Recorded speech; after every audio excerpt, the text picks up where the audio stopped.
There are 15 days left in the financial year. Most people will let them slip past without doing a single thing, and then wonder in October why their refund felt like pocket change. Or worse, why they ended up owing money. But these next 2 weeks are the only time all year you can actually change that number. Almost none of it requires an accountant, and most of it you can do from your phone tonight. Let me show you what I would do before the 30th of June. By the end of this video, you will know exactly which moves put money back in your pocket before the 30th, and the one 10-minute form almost everyone forgets. The form that quietly cancels out the biggest saving of all. Here is the one thing to hold on to. The gap between the friend who gets $4,000 back at tax time and the friend who gets almost nothing is rarely how much they earn. It is preparation. One of them did a few small things before the 30th of June. The other waited until October, when the year was already closed and nothing could change. That is the whole game. Tax planning is something you do now, while the window is still open. So here are the moves. Move 1, top up your super. This is the most powerful move on the list, and it is the one wealthy people quietly use every single year. For this financial year, you are allowed to put up to $30,000 into your super at the lower tax rate. That cap includes what your employer already pays in, which is 12% of your wage this year. But if there is room left under that $30,000, you can personally add money to fill the gap and claim it as a tax deduction. Here is why that matters so much. Money that goes into super this way is taxed at just 15% inside the fund, instead of the 30 or 37% you would pay if it stayed in your pay packet. For a lot of people, that is the single biggest legal tax saving available to them, and almost nobody uses it. And here is a comparison worth sitting with. Money left in a savings account is earning interest taxed at your full wage rate. The very same money inside super is taxed at just 15%. If it is genuinely long-term money you are keeping for the future anyway, that gap adds up to a great deal over time. I do need to be honest about the catch because it is a real one. Super is locked away until you retire, so this only makes sense for money you genuinely will not need before then. If you might need it for a house deposit, an emergency, or anything in the next few years, leave it somewhere you can actually reach it. This is for your long-term money only. Move 2. Check your carry forward. Almost nobody knows this one exists, and it is gold if your income has not been the same every year.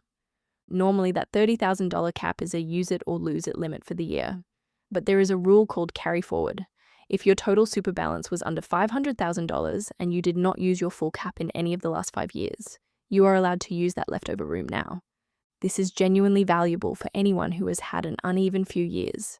If you took parental leave, worked part-time, studied, or had a gap between jobs at any point in the last 5 years, there is a real chance you have unused space sitting there waiting for you. And it does not last forever. The oldest year quietly drops off and disappears a little more each year, so this is one of those windows that closes whether you act on it or not. You can see exactly how much room you have by logging into MyGov and looking under your super. It takes about 5 minutes, and it might be the most valuable 5 minutes of your June. And here is a bonus one if you have a partner. If your partner has earned a low income this year, or taken some time out of paid work, you can put money into their super and get some of it back yourself at tax time. If they earned under $37,000, you can contribute up to $3,000 into their super and receive up to $540 back. That amount shrinks as their income rises, and it disappears once they earn $40,000. One quick but important note on this one. Unlike topping up your own super, this is a tax offset rather than a deduction, which just means it comes straight off your tax bill instead of off your income. And because of that, you do not need to lodge any special form for it. You simply claim it in your tax return. It is one of the quietest little wins in the whole system for couples where one person is earning less this year. Now let us move from super to deductions, because this is where most people leave money on the table. But before I list anything, I want to give you a simple test you can use for the rest of your life, so you are not just memorizing a list. The tax office uses 3 rules to decide whether something is a real deduction. 1, you paid for it yourself and were not paid back by your employer. 2, it directly relates to earning your income. And 3, you have a record to prove it, usually a receipt or a logbook. If something passes all 3 of those tests, it is very likely a deduction. Keep those 3 in your head as I go, because once you understand the rule, you will start spotting deductions in your own life that I would never think to mention. Move 3, the working from home deduction. If you work from home even 1 or 2 days a week, this is money you are probably leaving behind. For this year, you can claim 70 cents for every hour you work from home. That single rate covers your electricity, your gas, your internet, your phone, and small things like stationery, all bundled together. You do not have to add up individual bills. The one thing you do need is a genuine record of your hours. Not a guess at the end of the year, but an actual diary, a roster, or a spreadsheet that you keep as you go. So if you have not been tracking this year, start a simple note today and keep it going until the 30th. Even a few months of hours is better than nothing, and next year you will have the whole 12. Move 4. Claim your self-education. This is the one ambitious people miss all the time. If you have paid for a course, a workshop, or training that directly relates to the job you already have, that can be deductible. The key words there are your current job. A course that builds the skills you already use in the work you do now generally counts. A course to switch into a completely new career usually does not. So if you invested in yourself this year to get better at what you already do not let that receipt go to waste. Move 5. Your side hustle.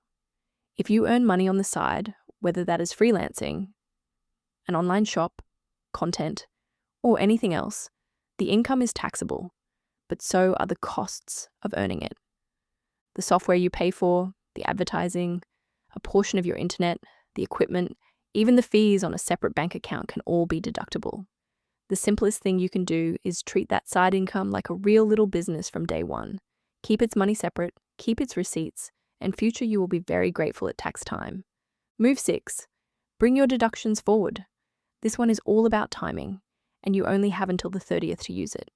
Some expenses can be pulled into this year, so you get the deduction now rather than waiting a whole year for it. If you have income protection insurance that you pay for outside of super, you can often prepay the next 12 months before the 30th of June and claim it this year. The same goes for some professional memberships and work subscriptions. And if you have been meaning to give to a charity, any donation over $2 to a registered charity is deductible, as long as you make it before the year closes. This is especially worth doing if this has been a higher income year than usual, because a deduction is worth more to you when your income is higher. Move 7. Check your health cover. This is a quick one that quietly costs people more than they realize. If you are single and earning over $101,000 and you do not have private hospital cover, you can be charged an extra tax called the Medicare levy surcharge. The frustrating part is that this surcharge can end up costing you more than a basic hospital policy would have. So if you are near or above that income and you have been putting off sorting out health cover, it is worth doing the maths before the 30th, because the right level of cover can actually leave you better off. Now, one important word before we wrap up, because I never want this channel to be the place that gets you into trouble. The tax office is better at data matching than it has ever been. It can see your bank interest, your share sales, and the income from the apps you earn through, often before you have even lodged. So the rule is simple.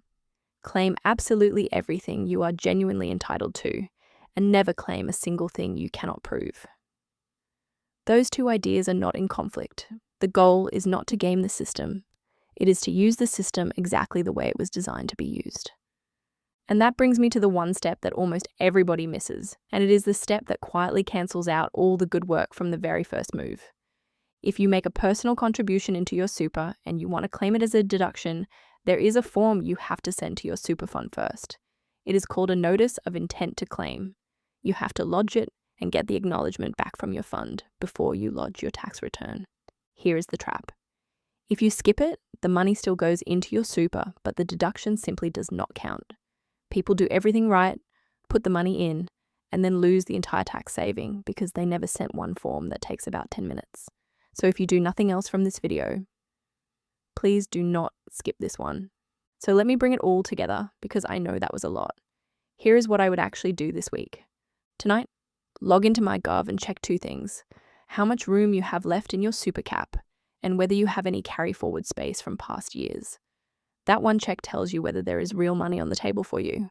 Then, if a super top-up makes sense for your long-term money, make the contribution and send your fund that notice of intent to claim. Start a simple record of your working from home hours, and do the 2 quick checks, your deductions and your health cover, before the 30th. You do not have to do all of it. Even if the only thing you do is that one MyGov check, you will know exactly where you stand. and that is already further than most people ever get. One last thing. Everything here is general information to get you started, not personal advice, because I do not know your particular situation. For your own numbers, a registered tax agent is genuinely worth their fee, and that fee is deductible next year too. If this made the end of the financial year feel a little less overwhelming, do me a favor and let me know in the comments which move you are going to do first. I read every one. And if you want the calm, clear version of this stuff all year round, subscribe, and I will see you in the next one. If today got you thinking about your own numbers, this is the part where you actually do something with them.